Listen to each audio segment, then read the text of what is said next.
Okay, so let's get started. Today I had linear algebra and then electromagnetism. So let's start with linear algebra. So I'm going to repeat again. I went back to the last chapter and I'm also going to do some repetition on because I have spoken about this chapter before, but I want to do it somewhat what I found important again. So the chapter is 4.3. It's linear independent sets, and we know what that is. That is, of course, basis. So now let's start with definition of a basis. So let's say you had H, and H is a subspace of the vector space V, and let's say you also had the set B, right? Okay, and we also, like I said, H is a subspace of V, so you can think of it like this is V and this is of course H, which is a smaller. But this applies also when V is equal to H. We just write it this in this way just to think that V is that big vector space and H that subspace from that. But of course it follows if they are equal to each other. We also know that it can be a subspace of itself. So that equal to each other also works. Okay. But this is just for establishing the definition. Okay. Then B here, it has some vectors, and those vectors are in H, right? So B, let's say that H, for example, was equal to the span of, let's say it was V1, maybe it wasn't the entirety of V, so let's say it was V3, and then V4, and then, yeah, maybe that. And then we said that B was a set, and it's just a set, not a span, but just a set. And let's say it was a set of V1 and V3, right? So B is that set there. And now, if it turns out that this set, those vectors in this set are linearly independent and they span H, then this forms a basis for H, right? That is what it means. Okay, so that should be pretty clear. That's just definition, and those are the two conditions, right? So in linear independence and of course span H, right? So if they span H, if what I mean is that if then the span of B would be equal to H, right? That is what we mean.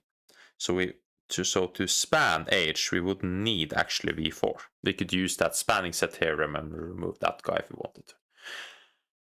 Okay, yes, right. Now we're actually going to arrive at the spanning set theorem, I think. I just wrote to myself example 6. Was it? No? Oh, no, this is the polynomial. Let's see. So math here. And oh no, I of course need this guy. Linear algebra. No, this guy.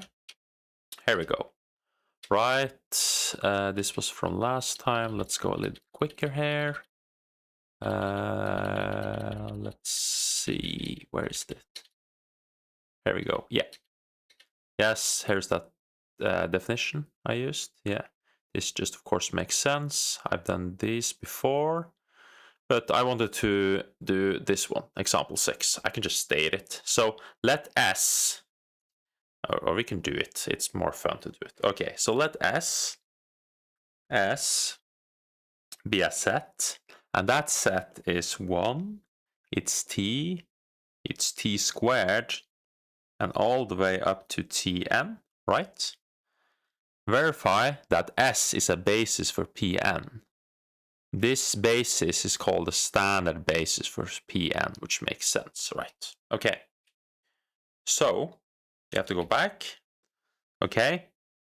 So we have to make sure, like again, we have to make sure that B spanned H, right? And of course, certainly S, the span of S, of course, we will cover all the polynomial of some degree n, right? If all the linear combinations of these guys, of course, I can cover any polynomial. And the next one is, of course, to show that they're linearly independent. This one is some theorem that we haven't learned, so we have to just assume it to be true. But that's the last guy. So actually, the theorem states that all the constants, I think the only way for, let's see, the only way for the span of S to be equal to 0, which means linearly independence, is if the constants are 0. But that's a theorem, we haven't had it, so we have to just say that it's true, right? So you can see as here, right? Yes, so this has to be satisfied, right? And there's some theorem, so, and we haven't learned that theorem, so I think we just move on. Okay. All right, I've stated now example 7. We have to go back. This was what I meant by the spanning set theorem, right? Okay, so in order to provide the spanning set theorem, we start with an example, then we generalize it. Okay, now we have vector 1 is equal to 0, 2, and minus 1, like that. Vector 2 is equal to 2, 2, and 0, right? And vector 3, I will move back soon. Vector 3 is equal to 6, 16, and minus 5, like that. And h is equal to the span. So the space that these three vectors span, that's h. v1, v2, and then of course v3. And we have been given that v3 is actually linearly dependent on v1 and v2. It's a linear combination of 5 times v1 plus 3 times v2. I will substitute back. Now our task is to show that span v1, v2, v3 is equal to span v1, v2, and then find a basis for the subspace h, right? Okay. Now we have to state the same thing again. We have to show that the vectors in like we had the vectors in, for the definition, we had the vectors in B. We have to show that those vectors in B is also in H. So if I provided a set B, and B is equal to V1 and V2, then we have to show, we can show this very rigorously by stating that V1 and V2 is in H because V1, so on the left side is now V1, so V1, we could say C1 V1 plus C2 V2, that is the same as saying C1 V1 plus C2 V2 and then plus 0 V3. So on the left side we're stating what is in the set B, and on the right side we're stating what's in H, right? So of course those two vectors are in H. This is a more rigorous way, but it's how it should be done. Okay, now we have to show that it spans, right? So what we can do, if we take any vector in H, let's say x, and x is c1, v1, plus c2, v2, plus c3, and then v3 like that. Now we can substitute. So I have c1, v1, plus c2, v2, and then c3, right? So c3 and then v3, but v3, what am I missing? Oh, v3. Did I write c3 actually? C3 can of course be any constant. Yeah, I write C3. So C3, that's just 5 V1 plus 3 V2, which can be written as V1. Then this is just C1 plus 5, C3, and we have plus V2, and then of course in parentheses we have C2 plus of course 3C3. And of course these are just constants. I could call you D1 and D2, right? Which are just real numbers, which means of course this is just a linear combination of V1 and V2, which means that age was equal to the span of V1, V2, and V3. But if I called B like I called there, it's also equal to the span of B, which is of course the same as span of V1 and V2. They span the same space. And now, of course, they have to be linearly independent, and we can see that very clearly if you look at them. V1, it's impossible to cover 0 here if I just used V1, right? And V2, it's impossible to cover the Z, let's say the Z axis here, if I just use V2. So these two are, of course, linearly independent. Perfect. Okay. Now we can generalize what we just did here. If we now let S be a set in a vector space V, so S is a set in a vector space V, right? Let S be a set in a vector space V, and then we let H be the span of those same vectors, right? My mistake. So S is the set of some vectors. That is what I'm trying to say. So it's the set of some vectors, V1 up to, I don't know, Vn. Let's just keep VFN, right? Okay. And H is the span of the same. So H is just equal to the span of S, right? Okay. And H is, of course, then a subspace of V, right? If one of the vectors in S, so one of these vectors here in S, let's say V of K, that's just some random vector. If you remove that vector and it turns out that the span of S still, or you could say S, the set S still spans H, then we can just keep on doing that, and we of course will arrive at the basis, right? If we do that and we don't remove anything that makes S not span H, right? As long as we stop right before where that happens, we will of course find the basis. So that's the first thing you do, and the second thing is that of course H cannot be equal to 0. We have already done that before. It has to, if it's only one vector, it has to be a non-zero vector, right? Okay. Okay, we had that from earlier. What was the reason actually for that? I had that from earlier.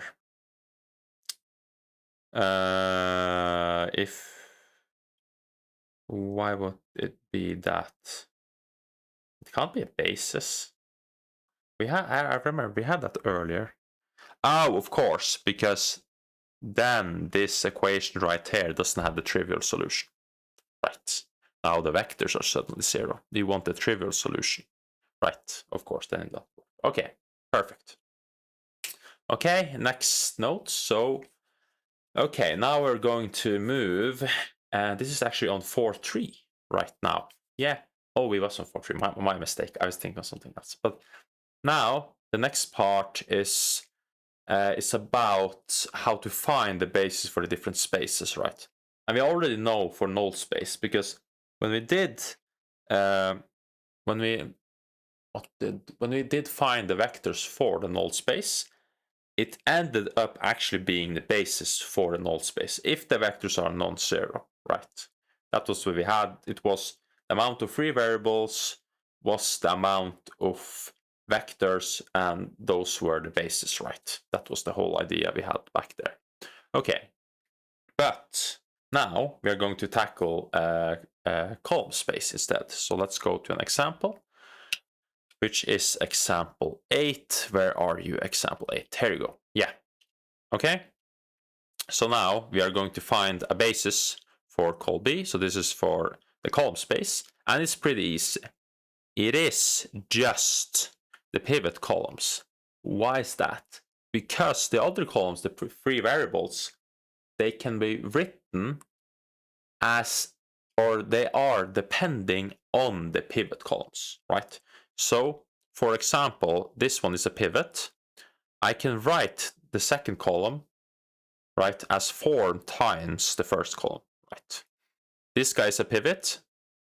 I can write this fourth column as a combination, of course, of this guy, because I need -1, and of course this guy. So 2 times this guy and -1 times this guy gives this guy. So the one with 3 variables are dependent on the pivot columns, right? And the last one is, of course, also a pivot. So as you see, the first, third, and the fifth one are pivots, right? Okay, pretty neat. And we can, of course, use the spanning set theorem. So no problem with that. Okay. Now there's some interesting things here, and that is coming here. So if we didn't have row reduced, we can actually row reduce this guy. And I did that last time. And if we row reduce this guy, what happens then is that the same columns will now be the basis for the column space. The same columns, but not the same pivots. That's a very important fact. And what I mean by that is that, okay, if I find, if I row reduced A, and if I row reduce A, he will be B like this. And it will be A1, A3, and A5, but the pivots are not B1, I mean B3 and B5, because when we row reduce, like we have done here, we can actually lose space. What I mean by that is that if we row reduce A into B, it doesn't mean that we have the same space, and you can clearly see that. Look at the last row, we have numbers here, but in the last row here, we are unable to cover, right, the fourth dimension here. You see, there's no way that we can cover the fourth dimension with this guy. But the same columns, right, in terms of index, is, of course, the basis. So be careful and not use these 3 as the basis. Use the same index for the column when you have row reduced. But, like I said again, do not use those pivots, right? And the reason why this works in terms of row reduction is because they have the same linear dependence. So, for example, if I took row 2 here, no, row 1 I mean, and row 1, if I multiply him by 4, then I get row 2. So row 2 is linearly dependent on row 1. Let's try it on this guy. If I took this guy, you see, and multiply him by 4, I get 4, I get 12, I get 8, and I get 20. So you see, linear dependence is still conserved here, you can see. So that's why we can row reduce and find the pivots. You just have to be careful by not using the pivots themselves as the basis, right? It's the original columns that are the basis, not the pivots. That's very important. Okay, and very neat. Yes, you can say it also pretty neat that when, let's say I have A, when I row reduce A to B, the solution for A of x is equal to 0 shouldn't change that B of x is equal to 0. I mean, B of x is equal to 0 shouldn't be any different in terms of solutions. That is how we know to do matrices, right? We know that matrices, we're solving a system of equations. We are not changing those, or you could say we're not changing the solutions of those equations. That's very important. The reason being was that they are linearly dependent on each other, like we saw there. So the columns, like I said, are of course, that's why the columns are of course bases, but not again the pivots. That's a very, very important fact. Okay, I over-explained that. but it's all right. Okay, that's all right. We have done that. Okay. And then we can go to example 9. I have written that. That's okay. And then I wrote theorem 6. Okay. Yeah, I stated that as well. We don't need that. Okay. And the last thing is that actually, so column space, right, isn't preserved, but the row space actually is. When you do the calculations, you can pretty clearly see it, but there's no intuition behind it directly. So my idea, just by intuition, is that like when you row reduce, we in terms of columns we get zeros here. It's very easy to lose space, but here when we row reduce, this is even in a reduced row echelon form, we still, as you see, we still have preserved all the dimensions. We are still covering the same space, right? So that's just my intuition idea. But there's no, I couldn't find any intuition idea, but you see it pretty clearly in calculations. Okay, example 10 I wrote to myself. Yeah, and we can do it. Find the basis for a row space of matrix A from example 9. Yeah, again, you just row reduce, and of course, these two guys, no, just this guy are not contributing, right? But the other ones, as you see here, they are, of course, the other 3 rows here, they're, of course, the basis, right? So that's just it. You just row reduce, remove what when there's just zeros, and then you have it. Okay, this is pretty good. And the next one is doing some tasks. I have to see what task was it. Let's see. I did do these last time. Oh, that was not what I meant. And then 4, 2. Let's see. 3, 24, 52. Okay. We have to go back. 3, 24, and 52. Let's see. Yeah. You can actually find an explicit description of null A by listing vectors that span the null space. Okay, we can do that. It's pretty easy. So 3, A is equal to 1. Then we have 3, 5, 0, 0, 1, 4, and minus 2. Okay, you should find an explicit description of null A and listing the vectors that span the null space. Yeah, so just an explicit way. Okay. Again, I wanted to extend it by 0, but I'm not going to do that because it just is in the way. So let's just row reduce this guy.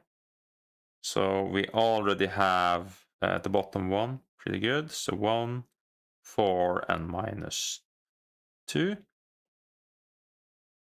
I multiply u by minus 3, that's 0. I multiply u by minus 3, that's minus 12. And 5, that's of course minus 7. Isn't that correct? Minus 12 and 5 minus 7, yeah. And I multiply u by minus 3, that's of course 6, like that. Okay, and this should be pretty good. Now we can, of course, solve this. So we have that x1. We have x1, and of course now I would have done this just to make this clear, that we have 0 and 0. So we have x1 plus 0 minus 7 x3 and plus 6 x4, which is equal to 0.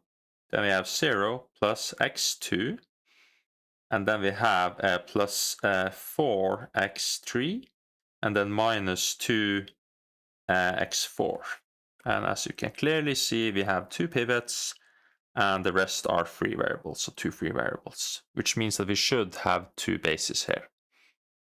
Okay, let's move on. Then we can state that x1 is equal to 7 x3 minus 6 x4, and then we have that x2 is equal to minus 4 x3 and plus 2 x4, like that.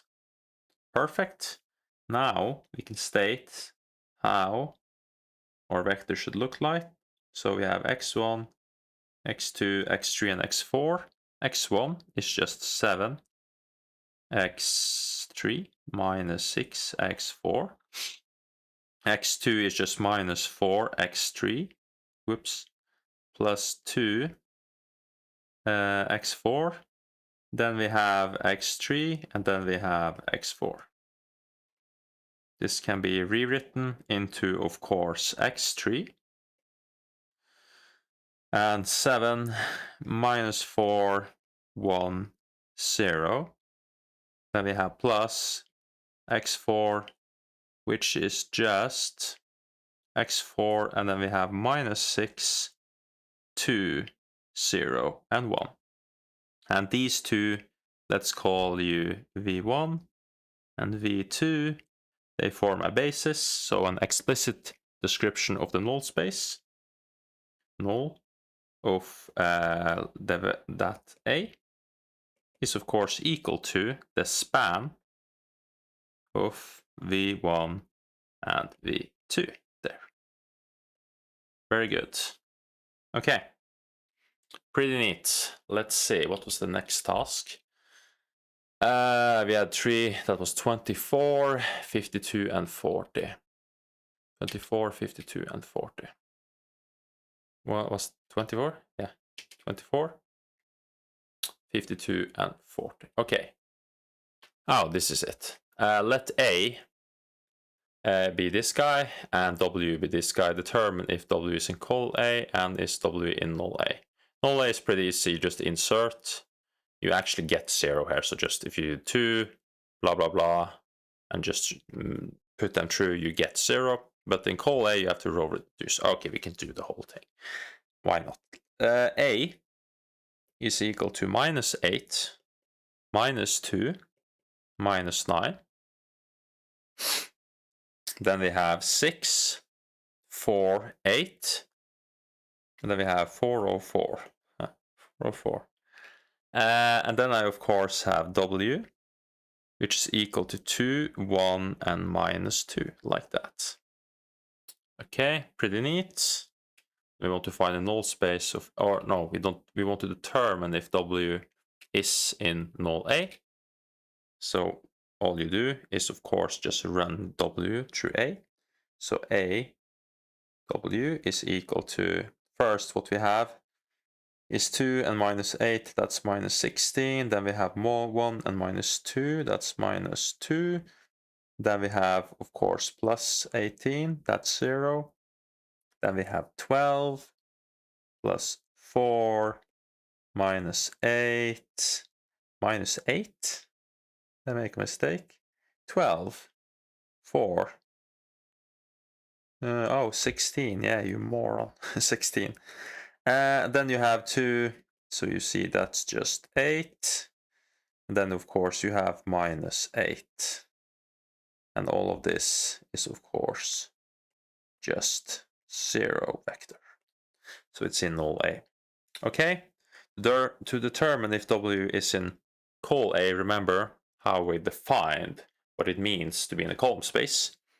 We said that the col, remember, col space of A was equal to this set right here. So the set we have B, where B was a part of A times X for some X. That was our definition, right? That means that if W is in the col space, that means also that if we run, that means also that if we extend it, or I could say it like this, it should be a solution for W. It should be consistent. So if I row reduced A by W, if I row reduced A by W, I don't mean like that. I mean, what I mean is this. If we did this and extended A by W, like that, and you row reduce, it should be consistent because of what we have stated here. Okay. So if we now extend that guy, which was minus 8, Maybe I just copy it because I'm lazy. We just do it like this. We can copy the whole thing. That makes everything easier. Yeah, let's do that. Paste. And just get rid of this. And then we just do this. Right. I can just remove this guy. And this guy. And this guy. Nice. Okay. Oh. Yeah, perfect. Okay. So now we have extended that matrix, and all we need to do now is row reduce and see if the system here is consistent. Okay, the bottom one is perfect for dividing by 4, so I just get 1. Whoops, I just get 1, 0. No, yeah, we can do that. Divide by 4, and then I just get minus 1 half. Okay, we still have 6, 4, 8, and 1, and we have minus 8, minus 2, minus 9, and of course 2, like that. Okay, and what do I want to do now? We have 1, we can move that up, so we have 1, 0, 1, minus 1 half. We have 6, this looks a bit stupid, but it's okay. 6, 4, 8, and 1. Then we have 1, no, then we have minus 8. My brain is on Friday mode. Minus 8, minus 2, minus 9, and then 2. And I move this because this is super annoying. Yeah, awesome. Okay, now let's row reduce here. So we use the top one. So I like to write that one. 1, 0, 1, minus 1 half. And I multiply 1 by minus 6, that's 0. 0 by minus 6, still 4. I multiply 1 by minus 6, that's 2. I multiply u by minus 6, that's of course 3. And 3 and 1, that's 4. Okay? Then I multiply the bottom one. I multiply u by 8, that's 0. I multiply u by 8, that's still minus 2. Multiply u by 8, that's minus 1. And I multiply the top one by 8, that's of course minus 4. And this is just minus 2. And now you can see it's actually pretty consistent. I can use this guy to get rid of this guy, and we are already all right. So W should also be in the code space of A. Yes. Okay, that should be all right. What was it more? It was 24, 52, and 40. Did I do 40? Yeah, oh, this one was pretty easy. Yeah, consider the following two systems of equations. It can be shown that the first system has a solution. Use this fact and the theory from this section and explain why the second system must also have a solution. Make no row operations. Now, here, this is the same matrix on the left and right. Now, we have showed that 0, 1, and 9 is that B, right? So this means that, like I said, B was a part of that column space, and we got B. So AX was equal to B. That is what happened here. So we got B, right? Now B is a part of that space. That means also that we can do a linear combination on B. A linear combination on B is just 5 times B, and we get that guy. So that guy should also be a part of that space, and of course the system should have a solution. So no more than that, okay? 52, you're not going to do that, but because the row reduction here is very painful, but I can tell you the idea. So you have these 4 guys. You have age is equal to span of v1, v2, and k is equal to span of v3 and v4. They are subspace of R3. In fact, h and k are planes in R3 through the origin. And they intersect in a line through the 0 vector. Find a non-zero vector w that generates that line. Hint, w can be written as that and also as that, right? So what you do, you write it like this. And if you move these two on the left side, you suddenly have the null space. And then you solve like you would for the null space, right? You just row reduce all the way. And then you can actually arrive at some solution for C1, C2, and C3, and C4. But doing that is very painful. These are just ugly numbers all the way, so I'm not going to do that. Okay, yeah. Now we can go to physics. Let's see. Let's see here. Okay. Okay, so physics now. We're going to continue on the electric field. I spoke some last time. No, I spoke the last time about field lines and streamlines. That were just a bit, so I can just repeat that again. So field lines and streamlines, what do they have in common? They have in common that each line would represent maybe the velocity of some particle in a field. You can think of it like that. You can think of it as the trajectory, how that particle will be moved, or how charge is moved through the field. So the tangent on the line, you can think of it as a vector. That would make sense, right? If I have some particle, it will get pushed by the vector. Then we get pushed by the vector, pushed by the vector. No, if we just trace the line here instead, that will be the field line or the streamline, right? So that's what they have in common. The difference is that the streamlines are just a lot of lines. It's like you're trying to pack in lines.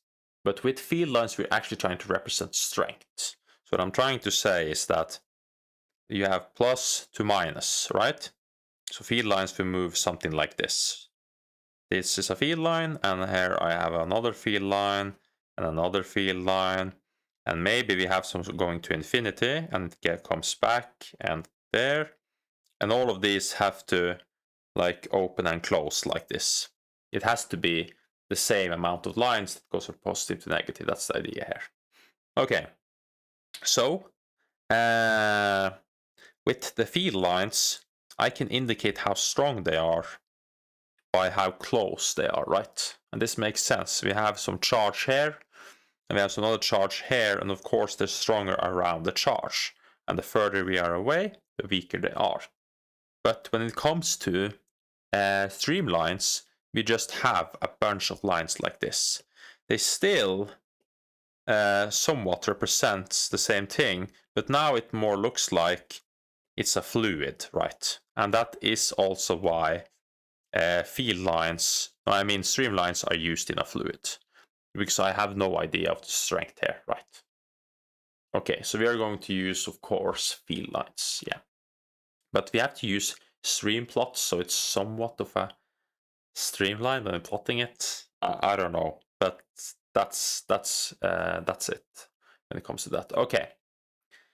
Yeah. Let's see. So yeah, like I said, you have to use that. So if you're plotting the streamline, you have to use it's np dot streamplot, and then you have to the same thing again.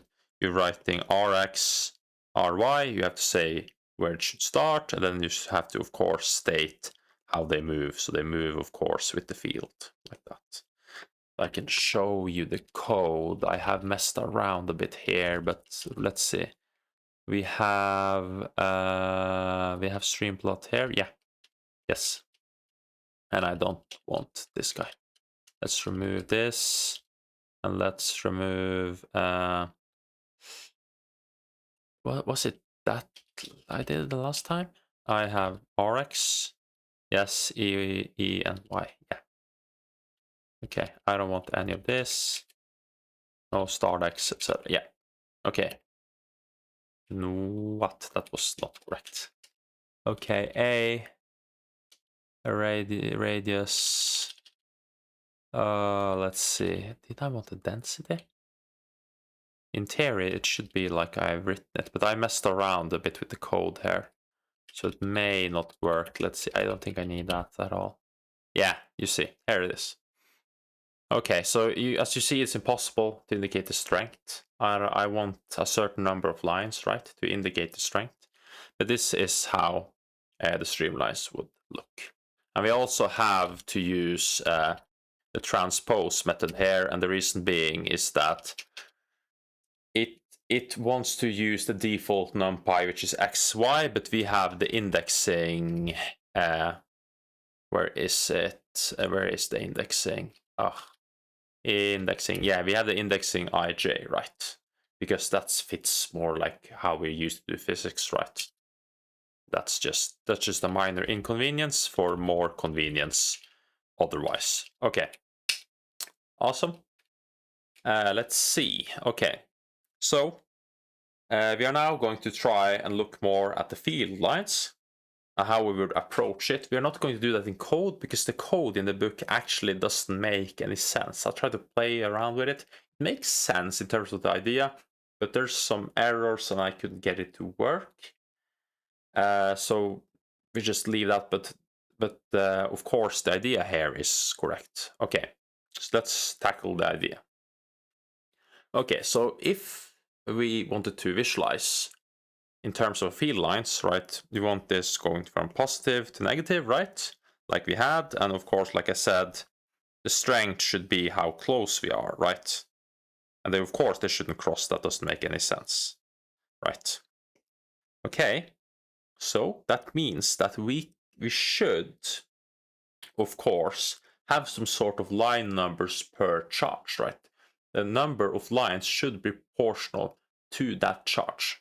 Okay, so n should of course then be proportional to the charge in somewhat. That's the idea. Okay, so let's say we had a small sphere with radius a and around a charge. So what would the density then be? So we had some charge there. There's some small radius around it. Then the density, of course, if we use n, then the density would be n divided by 4 pi. And then, of course, if we want to use epsilon, yeah, we can use the epsilon 0. So epsilon 0 and, of course, a squared, like that. That is what we want, right? So that will be the density. We don't need epsilon. We can just remove epsilon 0 and just make things clear. Okay, so that we would say would be the density there. Okay, and if we are very close to the electric field, of course, what would the charge? What would the electric field then be? Of course, the electric field would just be Q over 4 pi epsilon 0, and then of course a squared, like that. So you can see what I'm trying to say, that n should be proportional to q, right? That will in a very nice way indicate the field strength, right? Okay, so the thing here is that this is true now in space, right?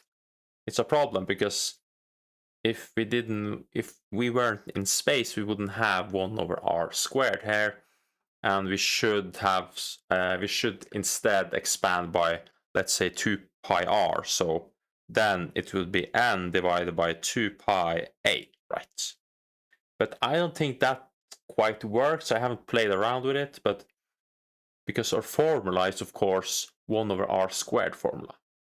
It's not over just a, right? We want a formula that reflects that. So I don't know if that would be the case, but we are just sticking to space. So I think I don't have to.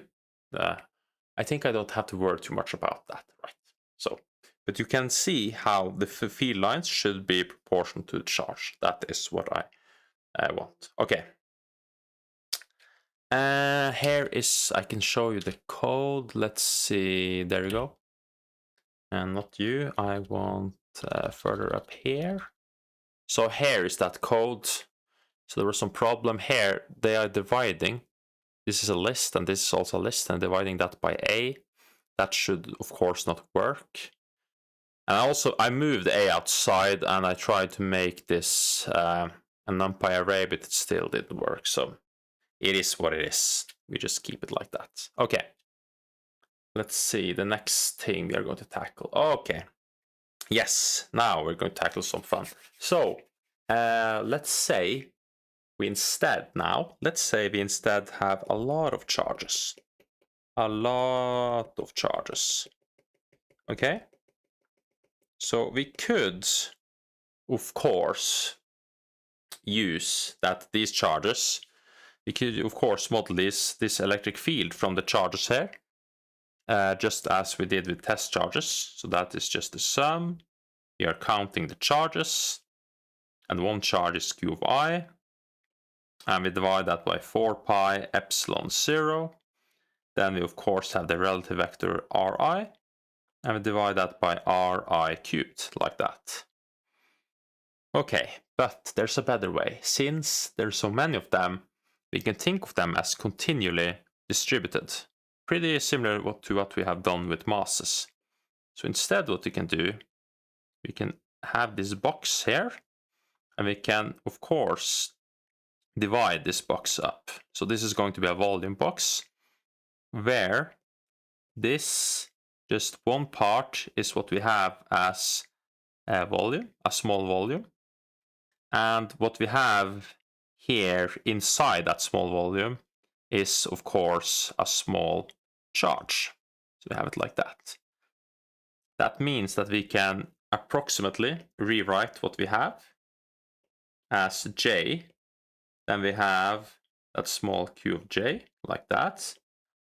4 pi epsilon 0. Then we have r of j. And then r of j, like that, cubed.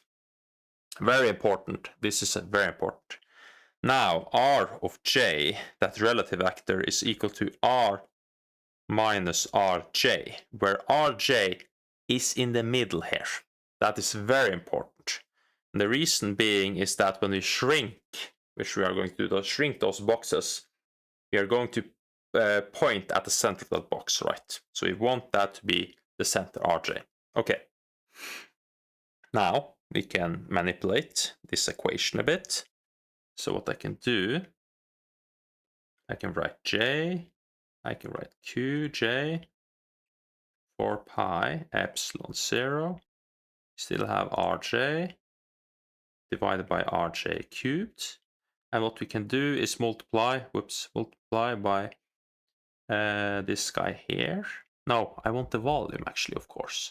I want that small volume element. Because now we can rewrite rho, right?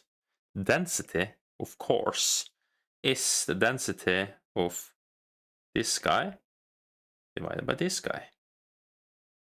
Pretty neat. Okay, that means that what we have here, we can just do it like this. What we have here can be rewritten as rho. We have j.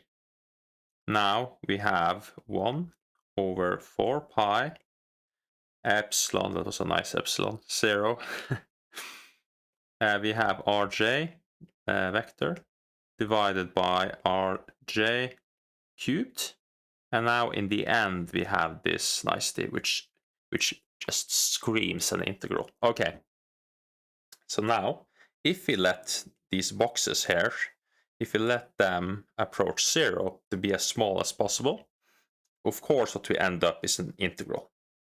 So the integral is going to be the integral over that volume, right?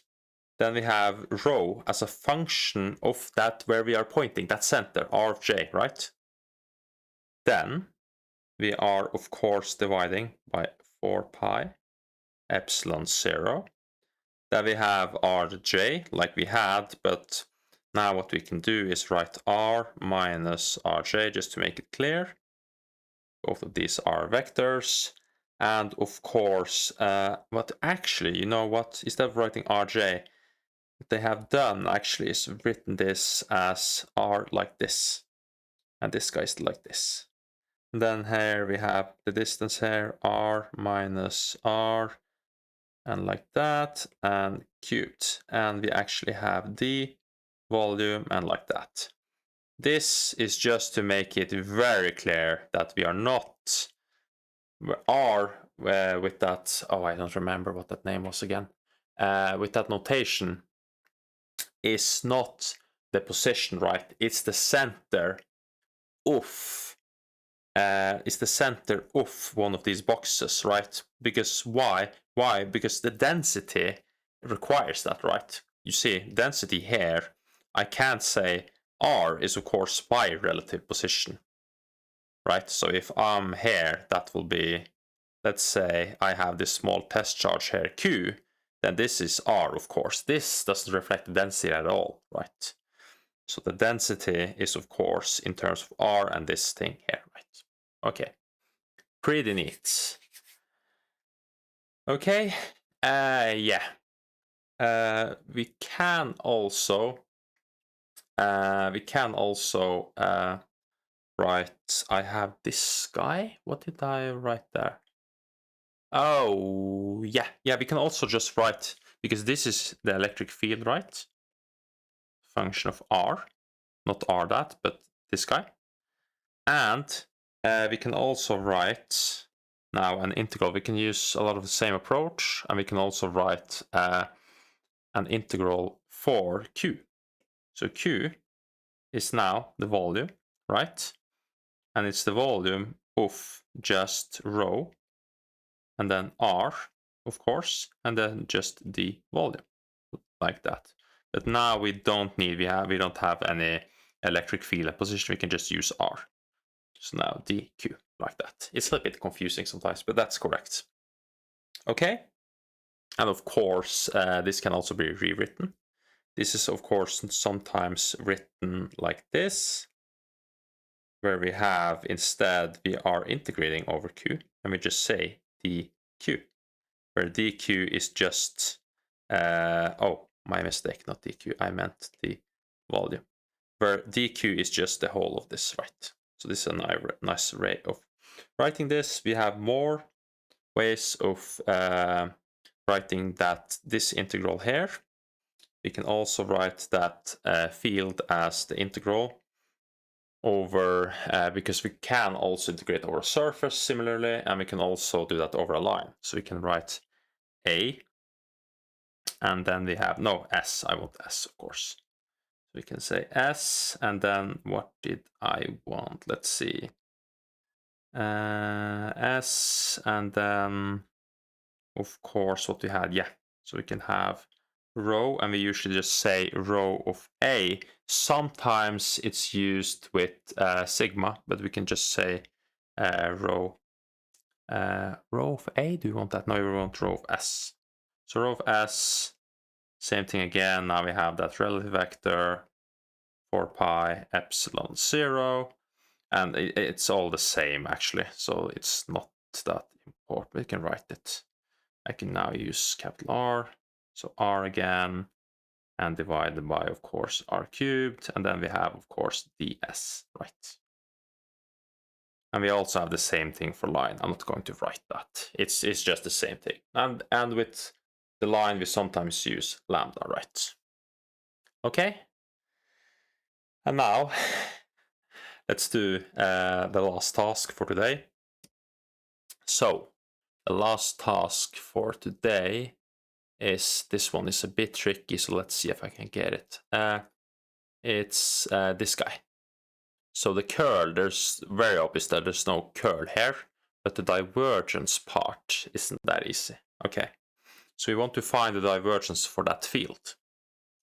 So E is equal to R divided by R cubed. Okay, and we want to find the divergence for that guy. Okay, so let's do it in the x direction. So we do it just for the divergence of EX, right? And the divergence of EX, that will be, of course, the same as partial in terms of x, right? X hat, and multiply that by, oh my days. Multiply that by x, yeah. So we have, this is just x times x hat, and of course we have r minus 3, right? So it should do partial of this whole thing. Okay, so what do we have then? We have first that we are going to do, this is going to be the product rule, because I have x multiplied by r minus 3. So what we have now, we can rewrite this in terms of partial x. So that's just x multiplied by r minus 3, right? Because this is in the x direction and now this is in the x direction. Okay, that's the same as r minus 3 plus x, and of course r minus 3, that's of course the same as first minus 3 go down, right? So we get just minus 3, right? And then we get r minus 4, and then we get partial of r in terms of x. Yes, that's correct. And then partial of r in terms of x, what is that? If you can do this, let's see. So partial of r in terms of x, right? So r, what is r? R is just, that's of course just, we've done that multiple times. It's just x squared plus y squared plus z squared 1/2, like that. And if you do that in terms of x, what you get, 1/2 and 2 cancels each other out, so you just get x over r.